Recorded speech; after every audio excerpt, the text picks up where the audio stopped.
I endured 72 hours of medical torment, yet a human went through it without showing even mild strain. I need you to grasp something from the outset.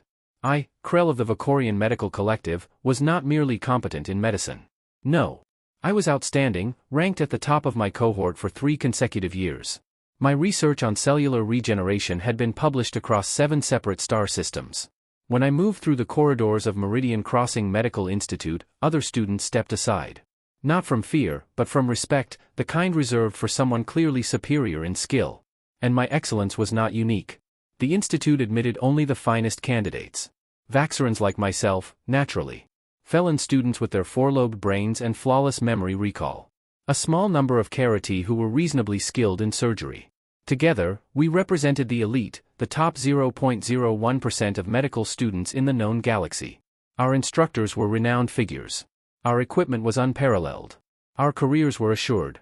You can imagine, then, my confusion, my complete disbelief, when I entered advanced emergency medicine on that particular morning and saw a human seated in the 3rd row. A human at Meridian Crossing. I actually stopped mid-step. My colleague Thessa, a felon with silver neural crests, nearly collided with my back.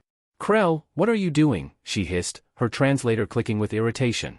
I pointed. Only pointed, because language felt inadequate for what we were seeing. The human appeared relatively young, though it is difficult to judge their age. Members of that species look largely similar to me, with flat facial features and unusual hair that grows only from the top of the head. This one was male, dressed in the standard institute uniform, though it somehow appeared lower quality on his frame. He had short brown hair and was studying a datapad with an intensity that suggested considerable effort, perhaps an attempt to fit in. "Is that a human?" I finally said. "Yes." The reaction spread through the room instantly. Within moments, all 37 students were focused on him. Quiet discussions filled the air, translators working constantly. Did admissions make a mistake? I heard they have a diversity program now. Diversity, from Earth? That death world barely has functional hospitals. I took my usual seat in the front row and attempted to disregard the situation. Surely the instructors would address it. Surely someone would calmly escort the human to a more suitable course, perhaps an introduction to basic wound treatment, common pathogen identification, or something aligned with his presumed level of medical training. Instructor Vaughn arrived exactly on time. Vaughn was a Crarian, meaning he possessed 6 eyes and virtually no tolerance for disorder. He was also head of emergency medicine, a veteran of 4 war zones, and someone whose approval I strongly desired. "Settle down," Vaughn said, his voice cutting through the room like a surgical instrument. "I see you have all noticed our newest student." Every gaze returned to the human. He seemed to draw inward slightly under the attention. "His name is Tom Blake," Vaughn continued, activating a holographic display. "He joins us from Earth Medical Academy, Boston campus. He has completed his foundational medical training and meets the requirements for this advanced certification course." My hand rose immediately. Instructor Vaughn, with respect, Earth Medical Academy is not exactly recognized for strict standards. Several students laughed. Thessa made a brief attempt to conceal her smile. Vaughn's 6 eyes locked onto me, and for a brief moment, my confidence faltered. "Krell, your opinion has been heard, and dismissed. Tom Blake is here because he earned his position, just as each of you did. Or are you questioning my judgment?" "No, instructor," I replied quickly, lowering my raised hand. "Good." With a tap on the display, Vaughn brought up a schedule, an extremely long one. "Now, we will review your final rotation for this term. You will take part in a 72-hour emergency medicine simulation. It begins tomorrow at dawn and ends 3 days later. You will receive no rest periods longer than 10 minutes. You will manage mass casualty events, infectious outbreaks, trauma cases, and surgical emergencies. Your performance will decide whether you earn advanced certification or repeat the entire year." Silence followed. Thick, heavy silence. 72 hours, someone squeaked from the back row. "Correct," Vaughn confirmed. "This simulation reflects real conditions found in conflict zones and disaster regions across the galaxy. If you cannot endure 3 days, then you are not suited for the profession you have chosen." Question. I wanted to ask many, but my mouth felt dry. 72 hours. No sleep. Constant pressure. I had trained for this, yes, but understanding it in theory was not the same as enduring it physically. My eyes drifted, unwillingly, to the human seated in the 3rd row. Tom Blake was still reviewing his datapad. Calm. Too calm. Almost indifferent. Irritation flared. Did he truly grasp what was being demanded of us? Did his primitive nervous system fail to comprehend the scale of this challenge? Dessa leaned close and whispered, "The human will fail first. 12 hours, maybe less. Their species lacks endurance." I nodded, my confidence returning. Agreed. This will be humiliating for him. Perhaps they'll create a simpler track after this. We shared a quiet laugh, assured of our superiority. Tomorrow would arrive soon enough. Tomorrow, the human would learn why Meridian Crossing Medical Institute was not for everyone. Tomorrow, Tom Blake would understand his place, or so I believed. Dawn broke over Meridian Crossing with all the warmth of a cargo airlock opening into vacuum, which is to say, none. I arrived at the simulation center standing tall, my medical kit meticulously organized, confidence firmly in place. Around me, my peers appeared equally prepared. Thiessa carried extra stimulant patches. Boren, a Korathi with exceptional surgical ability, practiced controlled breathing. We were ready. The human arrived 2 minutes before start time, holding a battered travel mug that smelled like scorched vegetation, coffee, I believe they call it. His eyes were clear, his uniform spotless, and he looked more like someone heading out for a casual walk than facing 3 days of medical trial. "Good morning," Tom said to no one in particular. No one replied. We were professionals, not social facilitators. Instructor Vaughn appeared on the observation deck above, his 6 eyes sweeping over us with something resembling predatory amusement. "Your simulation begins now. Trauma Bay 3 has received 47 casualties from a transport collision. Begin treatment." The doors burst open, and chaos rushed in. Alarms wailed. Gurneys flooded the bay, patients screaming, unconscious, bleeding fluids I preferred not to identify. Holographic vital signs flashed in urgent crimson above every bed. Then came the smell, synthetic blood, burned gel, and something my translator labeled unhelpfully as fear. "Krell, take stations 1 through 5, the instructor shouted, already moving toward a patient with a collapsed lung. I ran. Training took over. My hands moved with trained precision. Patient 1, a Fallon suffering thoracic crush injuries. I took a scanner, evaluated the trauma, and marked the case as urgent. Patient 2, a Vocorian, my own species, with a compound fracture and active arterial bleeding. I applied a tourniquet, my grip slipping slightly against the blood-slick limb. Patient 3. Patient 4. Patient 5. The cases blended into a continuous flow of pain that required speed, accuracy, and control. Still, I was not working fast enough. "Krell. Patient 2 is declining." A medical drone alerted me. I turned back immediately, adjusted the tourniquet, and administered coagulants, my thoughts moving rapidly through standard protocols. Time felt distorted, stretching and compressing at once. Seconds seemed endless, while hours disappeared without notice. My second heart, the smaller one Xorians rely on during stress, began pounding hard against my ribs. Across the medical bay, I noticed other students struggling just as much. Voron was soaked in sweat, his uniform visibly damp. One student I barely knew stood frozen beside a patient, clearly overwhelmed. Thessa was still functioning, but only just, her normally controlled motions now sharp and hurried. Then I noticed Tom Blake. He was assigned to Station 12, surrounded by 4 patients, each in a different stage of crisis. His hands moved fluidly, without interruption. While I was still working through my second patient, he had already triaged all 4 of his, begun treatment, and was calmly directing medical drones. His voice was flat and emotionless, the tone humans use when fully focused. Drone 4, establish a wide-bore fluid line, left antecubital. Drone 7, prepare a chest seal and pressure bandages. Drone 2, ready the surgical suite, possible internal bleeding. There was no hesitation. No second guessing. He simply acted. I forced my focus back onto my own station. Irritation rose alongside fatigue, settling heavily in my chest. This was only hour 1. Hour 1, and I was already exhausted. There were 71 hours remaining. The simulation continued without pause. It did not slow down. It showed no concern for fatigue, stress, or the growing realization that I might have overestimated my own limits. By hour 6, I had used 2 stimulant patches and consumed 3 electrolyte supplements. My hands were beginning to shake, not severely, but enough that I noticed, enough to require extra concentration with every task. By hour 8, Voreen stepped away to vomit in the corner. He returned 4 minutes later, pale and unstable, but he did return. I respected that. By hour 10, Thessa made her first critical error. She failed to detect an internal bleed in a Karathi patient. The simulation immediately flagged the mistake with a loud alarm, and a holographic warning appeared overhead, reading patient deceased in 15 different languages.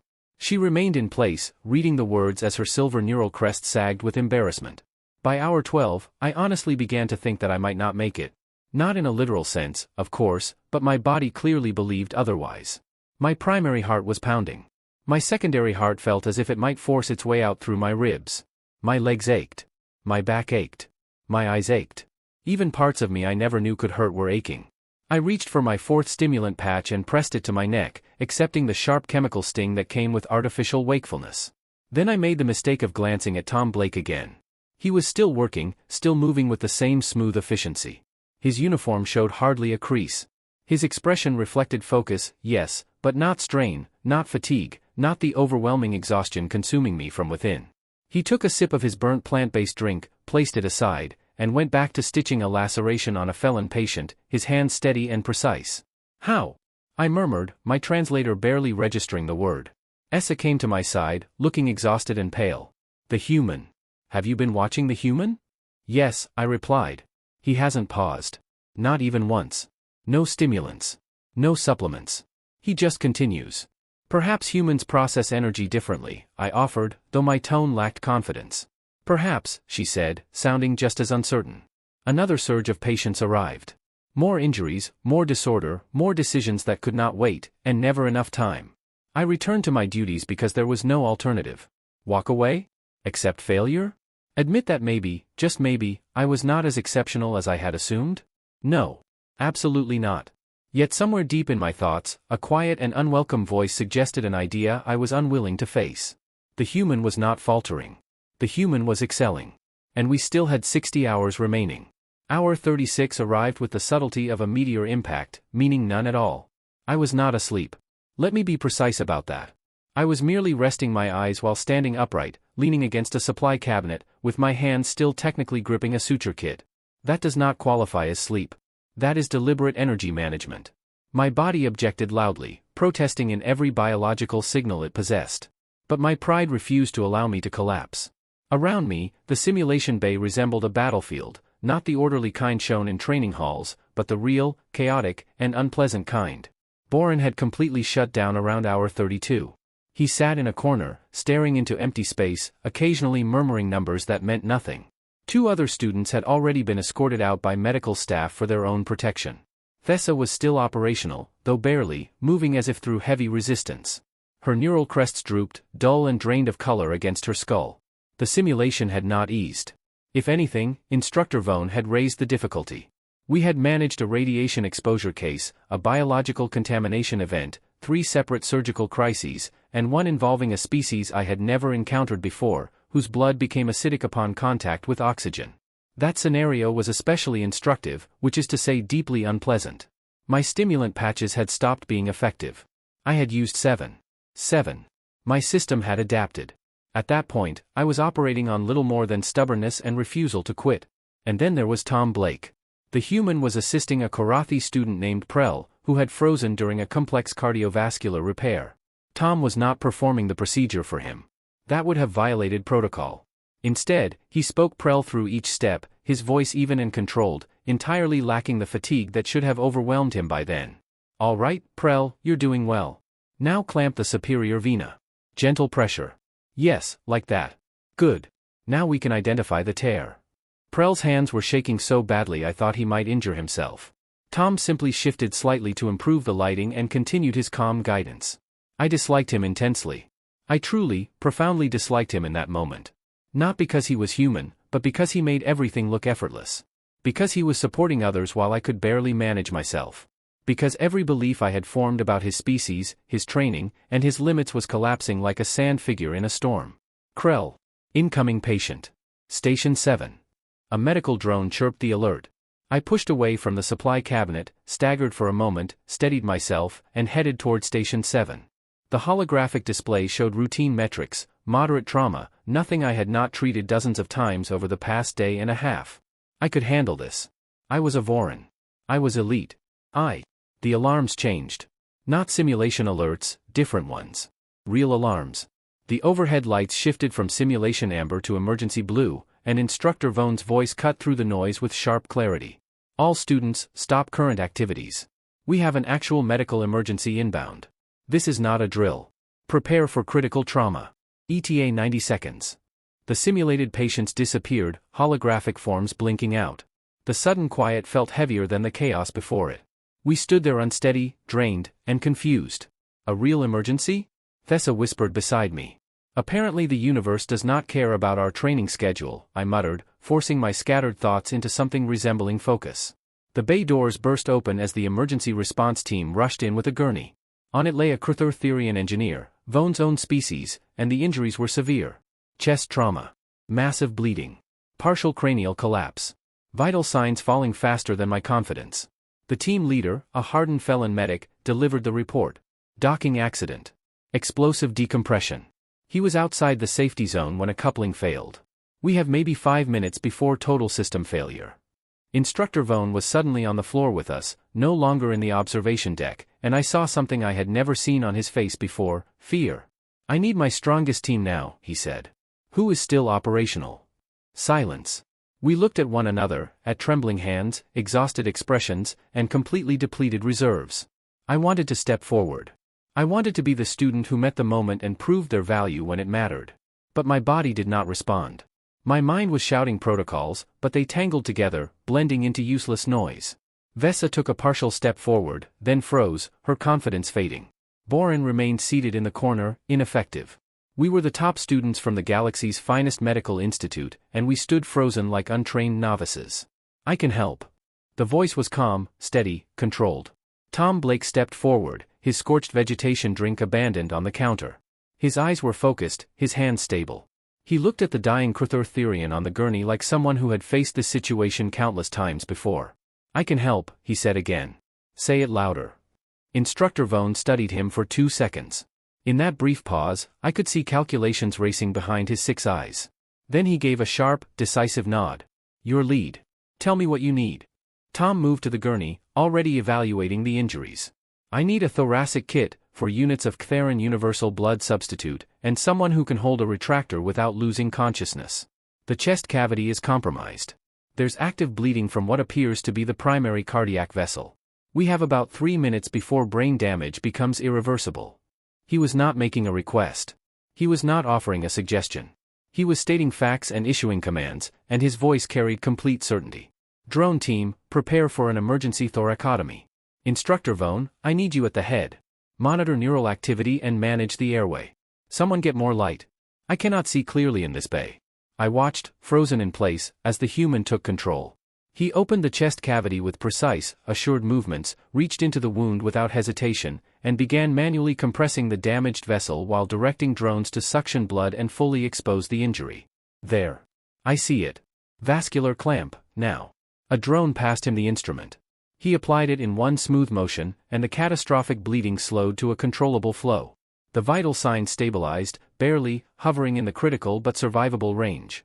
Tom did not celebrate or pause. He simply kept working, repairing tissue, sealing vessels, correcting damage with a calm efficiency that suggested experience under conditions far worse than a clean, well-lit medical bay. 20 minutes later, the Therian engineer was stable, sedated, and transferred to intensive care. He would survive. He would fully recover, because a human student running on 36 hours without sleep had saved his life while the rest of us stood there like ornamental plants. Tom finally stepped back from the gurney, and I saw him take a long, slow breath, the first sign of strain I had seen from him. He picked up his scorched vegetation drink, took a sip, and grimaced. Cold, he muttered. Instructor Vone placed a hand on Tom's shoulder.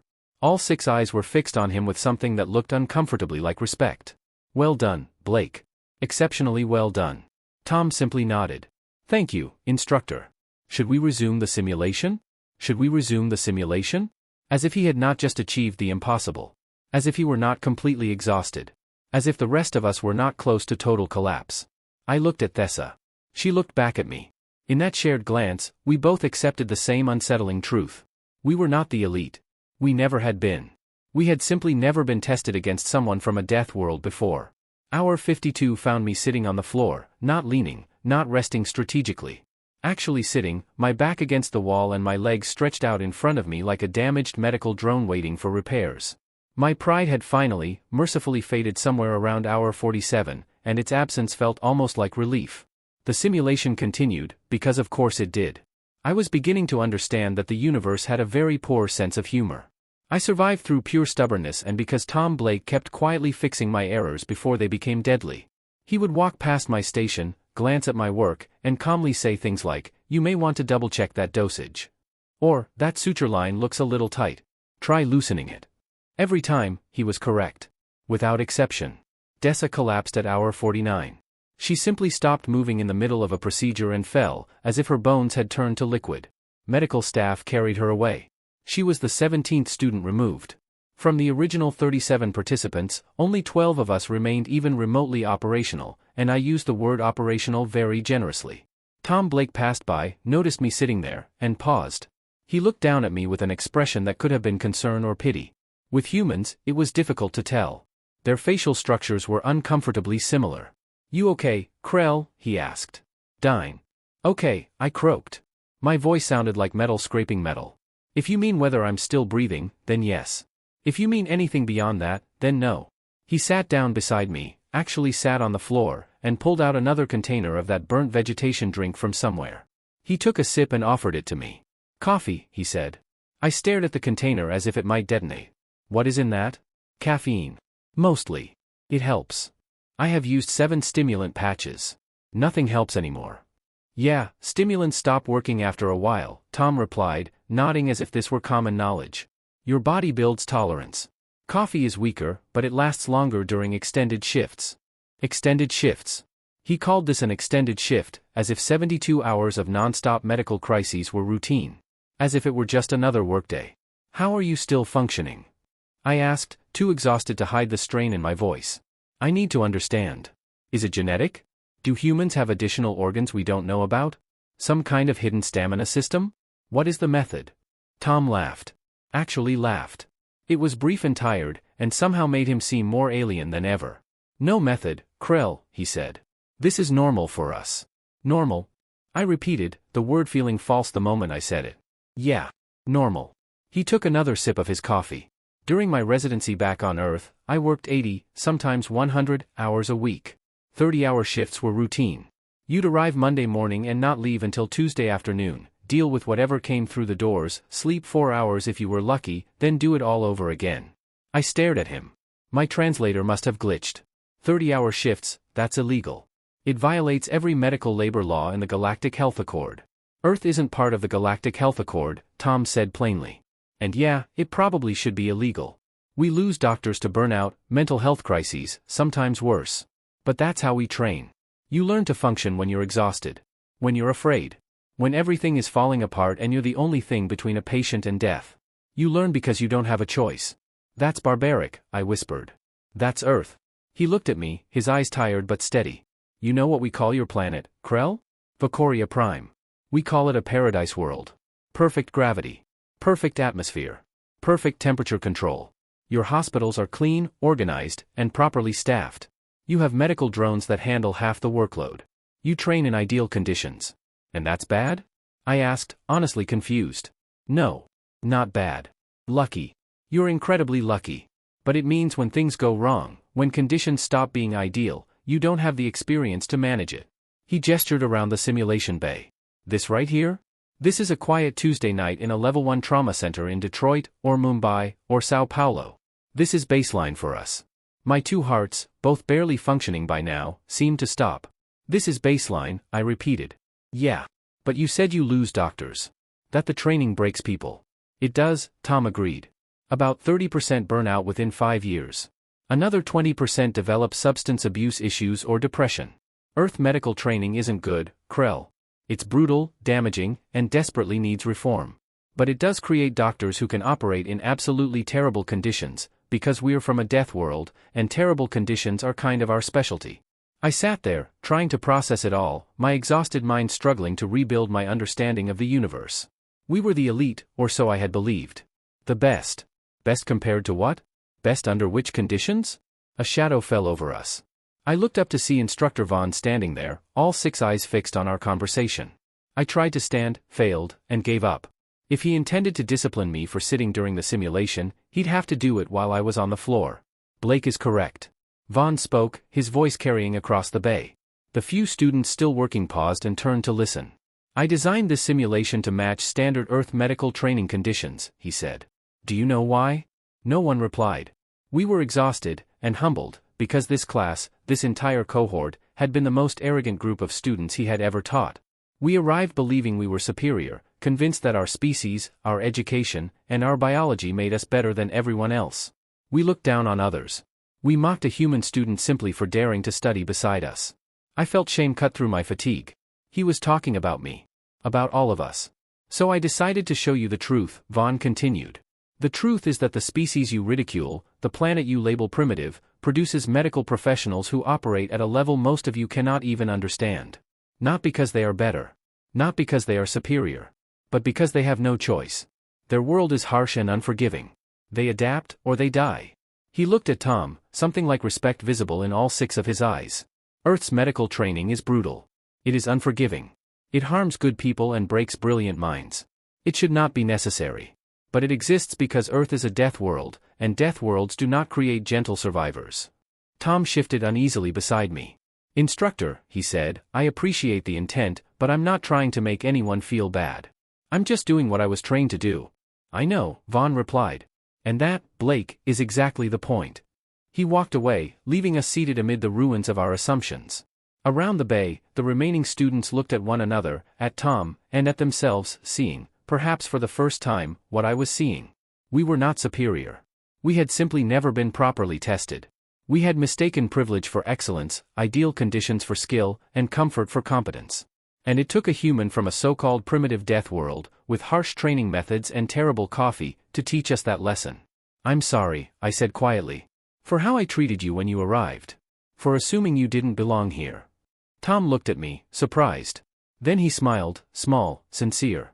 Apology accepted, he said with a low growl. And for what it's worth, you've done better than you realize. You're still here, still trying. That counts for something. I was sitting on the floor, I reminded him. Yeah, but you're sitting on the floor at hour 52, he said. Somehow, coming from him, it sounded like praise. We sat together, a Voran who had learned humility the hard way, and a human who had never needed to, waiting for the last 20 hours to pass. For the first time since this ordeal began, I felt something other than exhaustion and shame. I felt respect. Hour 72 arrived with dawn, and I had never been so grateful to see the emergency blue lights shift back to normal white. It felt symbolic, as if the universe itself was acknowledging that our trial by fire had mercifully ended. I was still alive. My body would probably disagree for the next few days, but my heart was beating, my lungs functioning, and my brain producing something that resembled coherent thought. I considered that a victory. The final alarm sounded, a gentle chime, absurdly peaceful after 72 hours of chaos. Instructor Vaughn's voice came over the intercom, and I could swear I heard satisfaction in his tone. Simulation complete. All remaining students report to the debriefing hall in 30 minutes. Medical staff are available for anyone requiring assistance. I looked around the bay, taking stock of who had survived. The word survived seemed appropriate, even though this was a simulation. Out of 37 students who had started, only 8 of us remained. 7 standing, and me sitting. I was working on standing. It was a process. Tom Blake was at Station 4, methodically cleaning his workspace with the same calm efficiency he had maintained throughout the nightmare. His uniform was finally wrinkled, and dark circles under his eyes confirmed he was human after all, capable of fatigue. That was oddly comforting. Beside him were 2 other humans I'd barely noticed in the chaos, Lisa Park, short and stocky with black hair tied in a practical knot, and David Okonkwo, tall with dark skin glistening from sweat, yet hands steady. Both looked tired but functional, moving through post-procedure protocols as if it were just another shift. 3 humans had completed the full 72 hours, still capable of performing medicine. The rest of us were disasters. Bourne had been removed at hour 61 after hallucinating and attempting surgery on a supply cabinet. Essa was in medical observation for severe exhaustion. The non-human students remaining were held together by sheer determination, stimulants, and an absolute refusal to quit. Finally, I managed to stand, using the wall for support. My legs felt alien, belonging to someone who had made very poor choices. I stumbled toward the exit, pride no longer even a memory, just a distant concept I'd heard about once. Tom appeared beside me, not touching, but close enough to catch me if I fell. Need help getting to debriefing? He asked. I need help getting everywhere, I admitted. But I'll manage. Probably, maybe. He walked with me anyway, adjusting his pace to match my pathetic shuffle. Lisa and David joined us, forming a small, strange group in the corridor. Behind us, other students emerged from the simulation bay, their movements slow and painful. That was intense, Lisa said, her accent adding something unique to the translator. Reminds me of my second-year residency at County General, David added, except cleaner and with fewer gunshot wounds. I miss gunshot wounds. They're straightforward, he joked. After 72 hours of medical hell, they were joking about it. I wanted to be offended by their casual attitude, but I was too tired, and too impressed. This was their normal. This was what they trained for, what they prepared for, what they expected from their careers. We entered the debriefing hall, a large amphitheater with unusually comfortable seating, something I suddenly appreciated more than I ever had before. I sank into a chair. Other students filtered in, each looking as if they had personally fought a minor war and lost. Instructor Vaughn stood at the podium, waiting until all 8 of us were seated. His 6 eyes swept over the group, lingering on each of us. You survived, he said plainly. Not all of you completed the full rotation. Not all maintained acceptable performance throughout, but you survived, and that alone is noteworthy.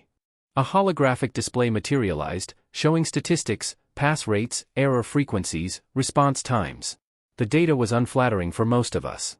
My own performance had plummeted after hour 30, recovered slightly around hour 45, and then steadily declined into barely acceptable competence.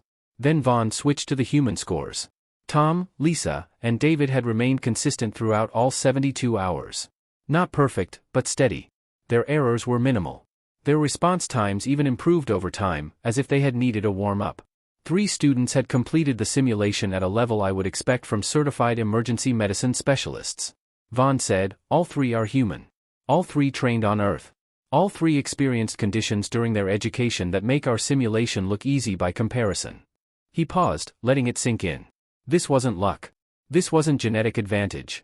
This was training, harsh, brutal, arguably unethical training, but effective nonetheless. Earth produces medical professionals who can operate in conditions that overwhelm everyone else because those conditions are normal for them. I sat staring at the statistics, feeling the last remnants of my arrogance crumble. I had been so certain of my superiority, so convinced that my species, my training, my pedigree made me better than a human from a so-called primitive death world. I had been wrong, spectacularly, humiliatingly wrong. Bone dismissed us, and we filed out slowly, painfully. In the main corridor, I noticed something. Students were waiting. Not the 37 who had begun the simulation, but others, students from different classes, different specialties. Word had spread about what had happened and who had succeeded. And they weren't waiting for me, Thessa, or any of the supposedly elite students. They were waiting for Tom, Lisa, and David, wanting to talk, ask questions, or request study partnerships. I watched as the Elon student nervously approached Tom, asking if he could share training techniques.